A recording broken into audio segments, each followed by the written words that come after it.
Hello दोस्तों, Khan global centre की ओर से बिहार पुलिस एग्ज़ाम का 15 दिन पहले जो प्रैक्टिस सेट लॉन्च हुआ था, तो उस प्रैक्टिस सेट का आज मैं आपको सॉल्यूशन करवाने वाला हूं। प्रैक्टिस सेट 5, इससे पहले 4 सेट का सॉल्यूशन हो चुका है। आप जाइए उस वीडियो को देखिए। तो इस सेट में जितने भी जीके जीएस के प्रश्न पूछे गए थे वो मैं आपको बताने वाला हूँ। तो चलिए हम लोग वीडियो को स्टार्ट करते हैं। पहला प्रश्न देखिए आपके सामने में है, स्माइल इज़ ब्यूटीफुल के लेखक हैं। तो स्माइल इज़ ब्यूटीफुल का जो लेखक हैं वो कौन है? Earnest Schumacher. तो ऑप्शन नंबर बी क्या होगा? बिल्कुल राइट हो जाएगा। अच्छा, अब कुछ मैं आपको सुनील गावस्कर से बताता हूँ। सुनील गावस्कर का किताब का नाम है रन्स एंड रूइंस। तो क्वेश्चन पूछा जाएगा कि रन्स एंड रूइंस किसका पुस्तक है? तो रन्स एंड रूइंस जो है पुस्तक किसका है? सुनील गावस्कर का है। ठीक है। फिर क्वेश्चन पूछा जाएगा, playing it my way. Playing it my way इसका लेखक कौन है? तो प्लेइंग इट माई वे, तो इस पुस्तक का जो लेखक है कौन है? सचिन तेंदुलकर है। कौन है? सचिन तेंदुलकर है। ठीक है। अच्छा, captain cool. Captain cool, captain cool ये किस पर आधारित पुस्तक लिखा गया है? तो ये महेंद्र सिंह धोनी पर ये पुस्तक लिखा गया है। तो चलिए हम लोग बढ़ते हैं नेक्स्ट अगले प्रश्न की ओर। अगला प्रश्न है, कोणार्क का नृत्य उत्सव भारत के किस राज्य में मनाया जाता है? तो कोणार्क का नृत्य उत्सव जो है यह उड़ीसा के कोणार्क में सूर्य मंदिर के सामने प्रत्येक वर्ष उड़ीसा के कोणार्क में सूर्य मंदिर के सामने प्रत्येक वर्ष 1 से 5 दिसंबर को, कब? 1 से 5 दिसंबर के बीच यह मनाया जाता है। तो ऑप्शन नंबर सी क्या होगा? बिल्कुल राइट हो जाएगा। क्वेश्चन पूछेगा कब से मनाया जाता है? तो यह उत्सव दोस्तों 1986 से मनाया जा रहा है। तो इस प्रश्न का ऑप्शन नंबर बी क्या हो जाएगा? बिल्कुल राइट हो जाएगा। चलिए हम लोग बढ़ते हैं अगले प्रश्न की ओर। राजा जी नेशनल पार्क किस राज्य में स्थित है? तो राजा जी नेशनल पार्क कहाँ पर है? उत्तराखंड में है। ऑप्शन नंबर बी क्या होगा? बिल्कुल राइट हो जाएगा। अच्छा, उत्तराखंड में कुछ और भी पार्क है। क्वेश्चन पूछेगा कि Govinda national park, Govinda national park, national park, Nanda national park, Nanda Devi national park, Rajaji national park, फूलों की घाटी नेशनल पार्क, फूलों की घाटी नेशनल पार्क। तो ये सब पार्क कहाँ पर है? उत्तराखंड में है। ठीक है। चलिए बिहार में कौन कौन है? वाल्मीकि राष्ट्रीय उद्यान। क्वेश्चन पूछेगा कि वाल्मीकि राष्ट्रीय उद्यान कहाँ पर है? वाल्मीकि राष्ट्रीय उद्यान तो ये आपका बिहार में है उद्यान। और बिहार में संजय गांधी जैविक उद्यान। झारखंड में आपको 3 गो याद रखना है। तो झारखंड में 3 गो कौन कौन सा है? तो आपको याद रखना है Hazaribagh national park, Hazaribagh national park. फिर आपको याद रखना है दलमू नेशनल पार्क, दलामू नेशनल पार्क, दलमा नेशनल पार्क, दलमा नेशनल पार्क। फिर आपको याद रखना है Palamu national park, Palamu national park. ये तीनों पार्क आपका कहाँ हो जाएगा? तो झारखंड में हो जाएगा। चलिए बढ़ते हैं हम लोग नेक्स्ट प्रश्न की ओर। अगला प्रश्न है 50 नंबर का। हाल ही में भारतीय सेना और पुनीत बालन ग्रुप के संयुक्त रूप से मिलकर कहाँ पर संविधान उद्यान गार्डन स्थापित किया गया है? तो इस प्रश्न का ऑप्शन नंबर डी क्या हो जाएगा? बिल्कुल राइट हो जाएगा, यानी कि पुणे में स्थापित किया गया है। चलिए 51 नंबर का प्रश्न है, पेमा खांडू हाल ही में किस पूर्वोत्तर राज्य के मुख्यमंत्री बने हैं? तो पेमा खांडू ये कहाँ के अभी मुख्यमंत्री बने हैं? तो ये भैया बना है अरुणाचल प्रदेश का। कहाँ का बना है? अरुणाचल प्रदेश का अभी सीएम कौन है? पेमा खांडू, पेमा खांडू। ठीक है। असम का पूछेगा तो असम का जो है अभी 16वां, असम का 15वां सीएम कौन बना है? हिमंत विश्वास, हिमंत विश्वास, हिमंत विश्वास। और असम में आपको पता है कौन सा पार्क है? काजीरंगा नेशनल पार्क, जो एक सींग वाले गेंडे के लिए फेमस है। और मणिपुर में आपको याद रखना है कि इस मणिपुर का सीएम कौन है? बीरेन सिंह। कौन है? बीरेन सिंह, बीरेन सिंह है। आपको ये बात याद रखना है। चलिए बढ़ते हैं हम लोग नेक्स्ट। अगला प्रश्न आपके सामने में है, 52 नंबर का, भारत के किस राज्य में नटंजलि उत्सव मनाया जाता है? तो नटंजलि उत्सव कहाँ मनाया जाता है? तो नटंजलि उत्सव मनाया जाता है तमिलनाडु में। तो ऑप्शन नंबर बी क्या होगा? बिल्कुल राइट हो जाएगा, तमिलनाडु इस प्रश्न का बिल्कुल राइट हो जाएगा। अच्छा, और भी मैं आपको बताता हूँ, इस तमिलनाडु नटंजलि उत्सव तमिलनाडु का यह एक प्रमुख उत्सव है। और प्रमुख उत्सव पूछेगा तमिलनाडु का, और कौन कौन सा है, ये हो गया। और पोंगल कई बार एग्जाम में पूछा जाता है, पोंगल कहाँ का प्रसिद्ध उत्सव है? तो तमिलनाडु का है। फिर हम्पी कहाँ का, हम्पी उत्सव भी पूछेगा कहाँ मनाया जाता है? तो तमिलनाडु में मनाया जाता है। अच्छा, पोंगल से मैं आपको क्वेश्चन बताता हूँ। पोंगल जो होता है दोस्तों तमिलनाडु में 4 दिन तक मनाया जाता है। कितना दिन तक मनाया जाता है? 4 दिन तक मनाया जाता है। 4 दिन तक मनाया जाता है, और चारों दिन इसको अलग अलग नाम से जाना जाता है। तो पहला पोंगल को, पहले दिन जो पोंगल होता है उसको हम लोग भोगी पोंगल कहते हैं। यानी फर्स्ट पोंगल को हम लोग पूछेगा, पहले दिन जो पोंगल होता है उसको क्या कहा जाता है? उसको भोगी पोंगल कहा जाता है, भोगी पोंगल कहा जाता है। फिर दूसरा दिन जो पोंगल होता है तो सेकेंड पोंगल को दोस्तों हम लोग क्या कहते हैं? चील पोंगल कहा जाता है। क्या कहा जाता है? चील पोंगल कहा जाता है। और थर्ड पोंगल को हम लोग क्या कहते हैं? थर्ड पोंगल को दोस्तों मट्टू पोंगल कहा जाता है। क्या कहा जाता है? मट्टू पोंगल कहा जाता है। और चौथे पोंगल को, जो चौथा दिन जो पोंगल का उत्सव मनाया जाता है उसको क्या कहते हैं? उसको हम लोग कूनम पोंगल कहते हैं। क्या कहते हैं? कूनम पोंगल कहते हैं। ये आपको याद रखना है। चलिए हम लोग बढ़ते हैं नेक्स्ट अगले प्रश्न की ओर। अगला प्रश्न आपके सामने में है 53 नंबर का। फोर्ब्स की 2024 की दुनिया की सबसे अमीर महिलाओं की सूची में कौन सी भारतीय महिला शामिल है? तो कौन सी भारतीय महिला शामिल है तो आपको बताना है इसका राइट आंसर। तो इसका राइट आंसर क्या हो जाएगा 53 नंबर का? तो फोर्ब्स में भारत की सबसे अमीर महिला के श्रेणी में साविली जिंदल को शामिल किया गया है। तो 1 नंबर पर कौन है? साविली जिंदल। ऑप्शन नंबर 3 क्या हो जाएगा? बिल्कुल राइट हो जाएगा। अच्छा, 2024 में भारत के सबसे अमीर 1 नंबर पर अगर ये है तो दूसरे नंबर पर कौन है दोस्तों? सेकेंड नंबर पर है रेखा झुनझुनवाला। कौन है? रेखा झुनझुनवाला, झुनझुनवाला। अच्छा, सेकेंड नंबर पर ये है, तो थर्ड नंबर पर और कौन है? थर्ड नंबर पर आपको याद रखना है रेणुका जगतयानी। थर्ड नंबर पर कौन है? रेणुका जगतयानी। और तीसरे नंबर हो गया चौथा नंबर, और ये चौथा नंबर पर कौन है? स्मृता कृष्णा, स्मृता कृष्णा। तो ये आपको मैं 4 को बता दिया। चलिए बढ़ते हैं नेक्स्ट अगले प्रश्न की ओर। 54 नंबर का प्रश्न भैया काफ़ी शानदार है, काफ़ी शानदार प्रश्न है। सब प्रश्न खान जीएस रिसर्च सेंटर का है, काफ़ी इंपॉर्टेंट प्रश्न है।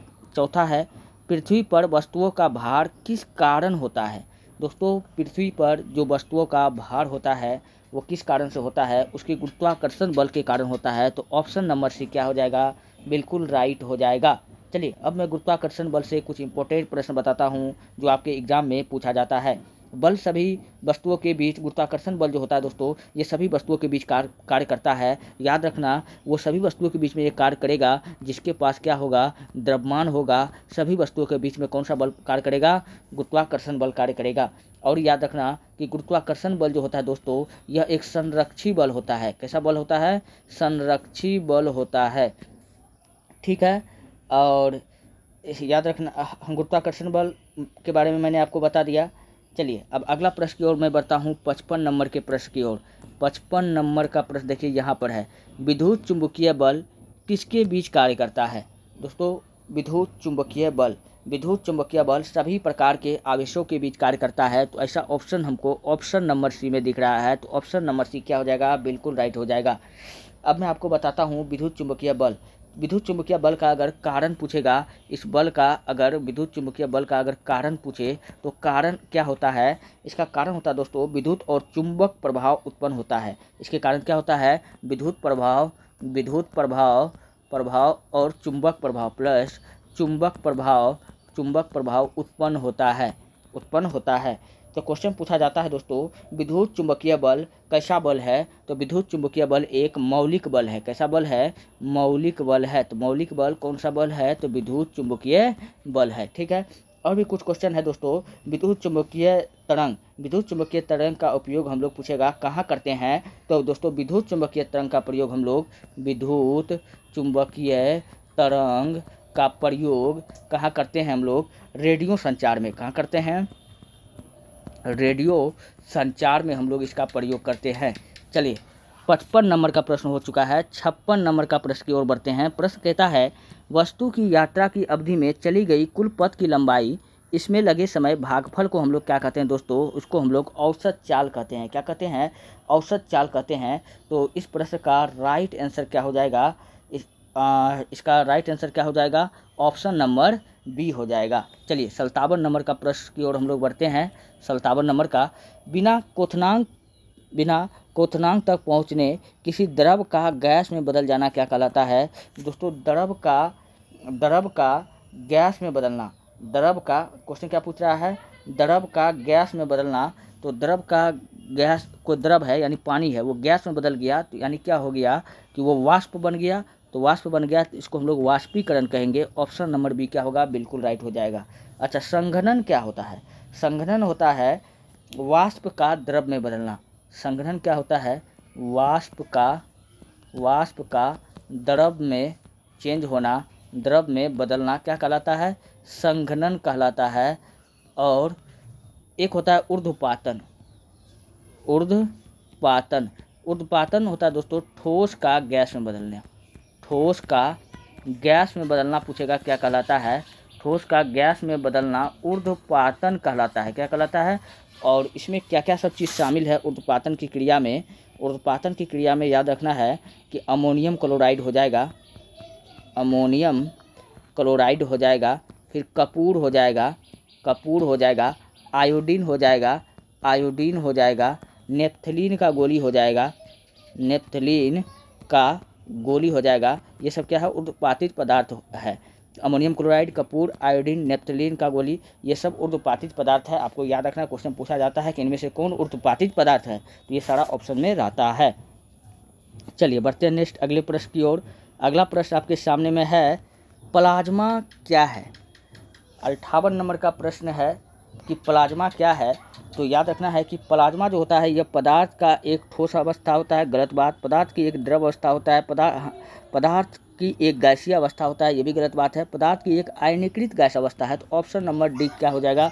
बिल्कुल राइट हो जाएगा। हम लोग जानते हैं कि पदार्थ कितना प्रकार का होता है। तो पदार्थ टोटल 5 प्रकार का होता है। हम लोग 3 तक तो आसान से पढ़ लिए हैं, ठोस, द्रव, तीसरा गैस होता है, चौथा को हम लोग प्लाज्मा, चौथा अवस्था को हम लोग क्या कहते हैं? पदार्थ का ये चौथा अवस्था को हम लोग प्लाज्मा कहते हैं।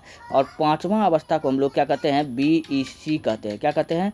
BEC कहते हैं। ये पदार्थ का 5वां अवस्था है। इसी को हम लोग कहते हैं बॉस, हिंदी में कहते हैं बॉस। ई से कहते हैं आइंस्टीन। और सी को हम लोग कहते हैं कॉन्डेंसेट। प्लाज्मा क्या होता है दोस्तों? जब कोई भी चीज़ को हम लोग अत्यंत ताप पर गर्म करते हैं तब हम उसको ना तो ठोस कहेंगे उस स्थिति में, ना तो द्रव कहेंगे, ना तो गैस कहेंगे, तो उस स्थिति को हम लोग प्लाज्मा कहेंगे। जैसे हमारा सूर्य हो गया, सूर्य बताइए ये कितना गर्म है, इसको हम इतना हीट टेम्परेचर पर गर्म कर रहे हैं, तो हमको सूर्य क्या है? सूर्य ना तो ठोस है उस स्थिति में, ना तो द्रव है, ना तो गैस है, उस स्थिति को हम लोग प्लाज्मा स्टेज कहेंगे। चलिए बढ़ते हैं नेक्स्ट। अगला प्रश्न है बर्फीले जल से घिरे गिलास की बाहरी सतह पर जल की बूंदें क्यों नजर आती है? तो बर्फीले जल से घिरे गिलास की बाहरी सतह पर जल का बूंदें इसलिए नजर आती है क्योंकि गिलास से पानी रिसने लगता है, गलत बात। गिलास पसीना छोड़ता है, ये तो और भी गलत बात है। हवा में मौजूद जलवाष्प संघनित होकर जल की बूंदें बना लेता है, ये बिल्कुल सही बात है। तो ऑप्शन नंबर सी क्या होगा? बिल्कुल राइट हो जाएगा। चलिए 60 नंबर का प्रश्न है यदि कोई वस्तु एक समान वेग से चल रही है तो उसका त्वरण क्या होगा? तो उसका त्वरण दोस्तों समान वेग से चलने पर उसका त्वरण जो होता है वह शून्य हो जाता है। क्या होता है? शून्य हो जाता है। तो ऑप्शन नंबर बी क्या होगा? बिल्कुल राइट हो जाएगा। अच्छा त्वरण हम लोग किसको कहते हैं? तो त्वरण के बारे में हम लोग जानते हैं। यहाँ पर त्वरण, वेग में वृद्धि हमारा क्या कहलाता है? वेग में वृद्धि त्वरण कहलाता है। त्वरण का SI मात्रक पूछे, त्वरण का SI मात्रक पूछे तो त्वरण का SI मात्रक मीटर पर सेकेंड स्क्वायर होता है। ठीक है। त्वरण दोस्तों, त्वरण ऋणात्मक तब होता है जब वस्तु की गति घटता है। त्वरण ऋणात्मक तब होता है ऋणात्मक तब होता है जब वस्तु की गति घटता है। ठीक है, ये बात आपको याद रखना है। और त्वरण जो है, त्वरण यह एक सदिश राशि है। कैसी राशि है? तो त्वरण एक सदिश राशि है। ये बात आपको याद रखना है। चलिए बढ़ते हैं नेक्स्ट अगले प्रश्न की ओर। अगला प्रश्न है, यदि दो वस्तुएं एक ही दिशा में गति कर रही हो तो उनका आपेक्षिक वेग की गणना कैसे की जाती है? यदि दो वस्तुएं एक ही दिशा में अगर गति करती है तो उनका आपेक्षिक वेग की गणना हम लोग कैसे करते हैं? तो उसका आपेक्षिक वेग की गणना हम लोग कैसे करते हैं? तो दोनों की गति को जोड़कर, दोनों की गति को घटाकर, दोनों की गति को गुना करके, दोनों की गति के विभाजन करके। तो इस प्रश्न का राइट आंसर क्या हो जाएगा? ऑप्शन नंबर ए हो जाएगा, दोनों की गति को जोड़कर किया जाता है। चलिए, तत्वों का पुनर्व्यवस्था। दोस्तों, तत्वों का पुनर्व्यवस्था जो होता है, रासायनिक अभिक्रिया के दौरान तत्व जुड़ता है या अलग होता है परंतु नष्ट नहीं होता है। इसी को क्या कहा जाता है? तत्वों का पुनर्व्यवस्था कहा जाता है। चलिए अगला प्रश्न है। अगला है, जब हम दीवार को धक्का देते हैं और हमें पीछे की ओर बल महसूस होता है तो यह किस नियम का उदाहरण है? जब हम दीवार को धक्का देते हैं तो और हम पीछे की ओर, दीवार हमको भी उतना ही जोर से धक्का देता है तो हम पीछे की ओर आ जाते हैं। तो मतलब प्रत्येक क्रिया का विपरीत प्रतिक्रिया हो रहा है। क्रिया बराबर विपरीत प्रतिक्रिया हो रहा है। तो क्रिया बराबर विपरीत प्रतिक्रिया हमको न्यूटन थर्ड लॉ में होता है। किसमें होता है? न्यूटन थर्ड लॉ में होता है। तो अर्थात इस प्रश्न का गति का तृतीय नियम क्या हो जाएगा? बिल्कुल राइट हो जाएगा, गति का तृतीय नियम। जड़त्व का नियम, न्यूटन के पहले नियम को हम लोग जड़त्व का नियम कहते हैं। और इस जड़त्व का नियम का चर्चा न्यूटन ने अपने किताब प्रिंसिपिया में किया है। किसमें किया है? प्रिंसिपिया में किया है। और जड़त्व के नियम को ही हम लोग न्यूटन की गति के पहले नियम को ही हम लोग गैलीलियो का नियम भी कहते हैं। क्या कहते हैं? गैलीलियो का नियम भी कहते हैं। चलिए बढ़ते हैं नेक्स्ट अगला प्रश्न आपके सामने में है, डाल्टन के परमाणु सिद्धांत के अनुसार रासायनिक अभिक्रियाएं होती है। डाल्टन के परमाणु सिद्धांत के अनुसार रासायनिक अभिक्रिया कैसा होता है? तत्वों को पुनर्व्यवस्था से, परमाणुओं को विघटन से, परमाणुओं के निर्माण से, परमाणुओं के आकार बदलने से। तो इस प्रश्न का राइट आंसर क्या होगा? तत्वों की पुनर्व्यवस्था से। अब तत्वों की पुनर्व्यवस्था क्या है? तो आपको याद रखना है, रासायनिक अभिक्रिया जब होता है तो रासायनिक अभिक्रिया जो होता है दोस्तों, इसके दौरान ना तो तत्व जुड़ते हैं।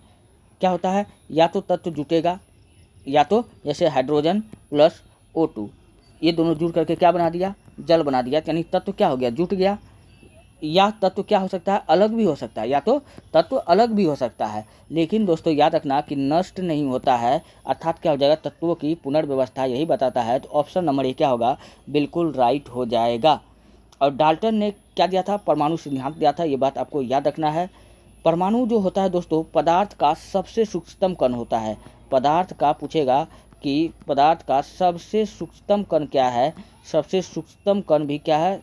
परमाणु है। ये बात आपको याद रखना है। चलिए बढ़ते हैं नेक्स्ट। अगला है, रदरफोर्ड के मॉडल में परमाणु का अधिकांश भाग कैसा होता है? रदरफोर्ड ने परमाणु में नाभिक का खोज किया और उन्होंने बताया कि परमाणु का अधिकांश भाग क्या होता है? खाली होता है, अर्थात रिक्त होता है। तो ऑप्शन नंबर सी क्या हो जाएगा? बिल्कुल राइट हो जाएगा। रदरफोर्ड ने परमाणु के इस नाभिक को खोज करने के लिए क्या लिया था? अल्फा पार्टिकल, बहुत ही पतला अल्फा पार्टिकल लिया था। क्या लिया था? अल्फा पार्टिकल लिया था। और इस अल्फा पार्टिकल को क्या किया गया था? एक किरण वो ऐसे गुजारा और एक किरण वो इधर से गुजारा तो वो देखा कि एक किरण जस्ट इधर चला गया। फिर दूसरा किरण को वो गुजारा तो दूसरा किरण को गुजारा, ऐसे गुजारा तो वो किरण देखा कि इधर चला गया। लेकिन जब वो तीसरा किरण को जब गुजारा तो वापस लौट करके यहीं पर आ गया। तो यहाँ पर समझ गया कि यहाँ पर जो है कि लौट करके मतलब पहला किरण जो गया तो यहाँ कुछ नहीं मिला। तो समझ गया कि यहाँ क्या है? खाली है। अगर इस बात को नहीं समझ में आ रहा है तो हम समझते हैं दूसरे तरीक़ा से। अगर मान लेते हैं कि यहाँ कोई घर है, क्या है, घर है, घर में 3 कमरा है, क्या है, कमरा नंबर 1, 2 और 3। घर में 3 कमरा है, आपको यहाँ खड़ा कर दिया जाए और कहेगा कि बिना गए यहाँ पता कीजिए कि किस कमरा में आदमी है, बिना गए। तो आप तो कहोगे कि बहुत आसान है। कैसे? ये कैसे आसान है? आप एक गिट्टी लोगे, कमरा नंबर 1 पे फेंकोगे। अगर कमरा नंबर 1 में फेंका, कोई जवाब नहीं आया, जैसे देखिए किरण धर गया, कोई जवाब नहीं आया, तो समझ गया यहाँ कोई भी नहीं है, खाली है। क्या है? खाली है। और कमरा नंबर 2 पर फेंके तो कोई भी जवाब नहीं आया, तो समझ गए खाली है। लेकिन कमरा नंबर 3 में फेंके तो क्या हो गया, कमरा नंबर 3 से आपको वहाँ से गाली देना स्टार्ट कर दिया। किसी के घर में आप फेंकिएगा तो क्या होगा, आवाज़ आएगा। इसलिए दोस्तों जब एक किरण को जब बीचों बीच गुजारा तो वो किरण वापस लौटा करके आ गया, तो समझ गया यहाँ तो कोई है, तो कहा यहाँ कोई नहीं है। यहीं पर दोस्तों क्या है, नाभिक है। क्या है? नाभिक है। क्या है? नाभिक है। तो आपको याद रखना, परमाणु के अंदर नाभिक का भी खोज पता कौन किया था, तो रदरफोर्ड ने किया था। इसके लिए अल्फा पार्टिकल से प्रहार करवाया था। चलिए बढ़ते हैं नेक्स्ट। अगला प्रश्न आपके सामने में है, अल्बर्ट आइंस्टीन को विज्ञान की किस शाखा में विशेष योगदान के लिए जाना जाता है? तो अल्बर्ट आइंस्टीन को विज्ञान की किस शाखा के लिए, हम लोग जानते हैं कि अल्बर्ट आइंस्टीन भौतिकी के एक बहुत ही बड़े विद्वान थे। तो ऑप्शन नंबर ए क्या होगा, बिल्कुल राइट हो जाएगा। ऑप्शन नंबर ए इसका राइट हो जाएगा। आइंस्टीन का अगर दिमाग का वजन पूछा जाए, दिमाग का वजन पूछा जाए, इसका दिमाग का वजन था 1230 ग्राम। कितना था? 1230 ग्राम। तब तो ये इतना तेज था। और आइंस्टीन ने क्या खोजा था, प्रकाश का विद्युत प्रभाव। प्रकाश का वैद्युत प्रभाव का भी पूछेगा, खोज कौन किया था, तो आइंस्टीन ने किया था। चलिए बढ़ते 66 नंबर का प्रश्न है, प्रिज्म में सफ़ेद प्रकाश का कौन सा रंग सबसे अधिक विचलित होता है? तो प्रिज्म में सफ़ेद प्रकाश का जो सबसे अधिक रंग विचलित होता है, उस रंग को हम लोग क्या कहते हैं, बैगनी कहते हैं। तो ऑप्शन नंबर सी क्या हो जाएगा, बिल्कुल राइट हो जाएगा। लेकिन याद रखना कि हाँ, सबसे अधिक लाल रंग का तरंगदैर्घ्य सबसे लंबा होता है, और बैगनी रंग का तरंगदैर्घ्य क्या होता है, सबसे छोटा होता है। इसलिए बैगनी रंग क्या होता है, सबसे अधिक विचलता है, और लाल रंग सबसे कम। लाल रंग याद रखना, लाल रंग सबसे कम विचलन होता है, सबसे कम विचलन होता है। अब ये क्यों सबसे कम विचलन होता है, क्योंकि लाल रंग का तरंगदैर्घ्य सबसे लंबा होता है। लाल रंग का तरंगदैर्घ्य क्या होता है, तरंगदैर्घ्य सबसे लंबा होता है, सबसे लंबा होता है। चलिए बढ़ते हैं नेक्स्ट। अगला प्रश्न है, धोने के सोडा का किस प्रकार का लवण है? धोने वाला सोडा जो है वो दोस्तों किस प्रकार का लवण है? तो धोने वाला सोडा आपका जो हो जाएगा वो तटस्थ लवण है। क्या है? तटस्थ लवण है। तो इस प्रश्न का ऑप्शन नंबर डी क्या हो जाएगा, बिल्कुल राइट हो जाएगा। तटस्थ लवण क्या है, धोने वाला सोडा हो जाएगा। अब धोने वाला सोडा के बारे में हम लोग थोड़ा सा जानते हैं। धोने वाला सोडा का जो सूत्र होता है वो क्या होता है, Na2CO3 10H2O। यही आपका धवन सोडा का सूत्र होता है। क्वेश्चन पूछा जाता है कि धोने वाला सोडा किसका यौगिक है? सिर्फ फार्मूला रखना अलग बात है, फार्मूले से भी क्वेश्चन बना देना बहुत अच्छी बात है। धोने वाला सोडा किसका यौगिक है? तो आप देख सकते हैं कि ये सोडियम का यौगिक। किसका यौगिक है? तो ये सोडियम का यौगिक है, सोडियम का यौगिक है। फिर क्वेश्चन पूछा जाएगा कि धोने वाला सोडा में जल का कितना अणु है? तो जल का दोस्तों कितना अणु है? 10 अणु है। कितना अणु है? 10 अणु है। ये सब प्रश्न काफ़ी इंपॉर्टेंट है, बच्चा छोड़ करके आ जाता है। ठीक है, अच्छा, धोने वाला सोडा का सूत्र कैसे याद रखें, Na2CO3। ठीक है, और इसमें धोने के लिए हमको कपड़ा चाहिए, और धोने के लिए हमको 10 उंगली चाहिए, और जल चाहिए। तो TnH2O क्या होता है, ये धोने वाला सोडा का सूत्र होता है। जबकि खाने वाला सोडा का सूत्र क्या होता है, Na2CO3। तो खाने वाला सोडा का सूत्र अगर याद करते हैं, इसी में कपड़ा धोने के लिए 10 उंगली, और जल के लिए उसके लिए क्या चाहिए, जल चाहिए धोने के लिए, और H2O याद रखते हैं तो आपको हो जाता है ये आसानी से याद। चलिए 67 नंबर का प्रश्न हो गया। 68 नंबर का प्रश्न क्या कहता है, 68 नंबर का, तनुकरण का क्या अर्थ है? तो तनुकरण का क्या अर्थ होता है, आम्ल को सांद्र बनाना, गलत बात। विलयन में अधिक अम्ल या क्षार को जोड़ना, गलत बात। विलयन में अधिक विलायक जैसे जल मिलाकर सांद्रता घटाना, ये बिल्कुल सही है। तो ऑप्शन नंबर सी क्या होगा, बिल्कुल राइट हो जाएगा। चलिए अब 69 नंबर का प्रश्न की ओर बढ़ते हैं। 69 नंबर का प्रश्न है, समताप में किस गैस की कमी को प्रदूषण माना जाता है? दोस्तों समताप मंडल में ओजोन गैस पाया जाता है। क्या पाया जाता है? ओजोन गैस पाया जाता है। तो ऑप्शन नंबर सी क्या हो जाएगा, बिल्कुल राइट हो जाएगा। और 1986 में पता चला कि ओजोन गैस में छिद्र है। क्या है? ओजोन गैस में छिद्र है, तो ये आपको याद रखना है। और ओजोन, हाँ, ओजोन परत पर, ओजोन परत पर याद रखना कि हाँ ओजोन परत का आप लोग बताइए कि खोज कौन किया था, ये मैं आपको होमवर्क में देता हूँ। समताप मंडल में ओजोन गैस पाई जाती है और समताप मंडल में ही वायुयान उड़ती है। क्वेश्चन पूछा जाएगा कि वायुयान किस मंडल में उड़ती है, तो समताप मंडल में उड़ती है। चलिए बढ़ते हैं नेक्स्ट। अगला प्रश्न है वायुमंडल में सल्फर डाइऑक्साइड SO2 तथा नाइट्रोजन डाइऑक्साइड के उत्सर्जन को कम करके निम्नलिखित में से किसे कम किया जा सकता है। तो हम लोग किसको कम कर सकते हैं, तो इस प्रश्न का राइट आंसर क्या हो जाएगा। हम लोग दोस्तों अम्ल वर्षा ओजोन परत का क्षरण को हम लोग कम कर सकते हैं। तो ऑप्शन नंबर डी क्या हो जाएगा, बिल्कुल राइट हो जाएगा। अच्छा, रदरफोर्ड का अल्फा कण प्रकीर्णन प्रयोग किसके खोज के लिए हुआ था। मैं अभी जस्ट बताया हूँ कि परमाणु के नाभिक के खोज के लिए हुआ था। यानी नाभिक को हम लोग क्या कहते हैं इंग्लिश में सेंटर मतलब क्या होता है, नाभिक होता है। तो परमाणु केंद्रक के लिए तो ऑप्शन नंबर ए क्या हो जाएगा, बिल्कुल राइट हो जाएगा। दोस्तों ये रहा आज के प्रश्न। अगर आपको वीडियो अच्छा लगता है, हेल्पफुल लगता है, तब आप हमारे चैनल को सब्सक्राइब कर लीजिए और वीडियो को लाइक कर दीजिए। जितना हो सके अपने दोस्तों में शेयर कर दीजिए। रोज़ क्लास का PDF आपका ITIHASKIDUNIYA 99 पर उपलब्ध हो जाता है। वहाँ से जाकर के आप ले सकते हैं। मिलते हैं नेक्स्ट वीडियो में। धन्यवाद।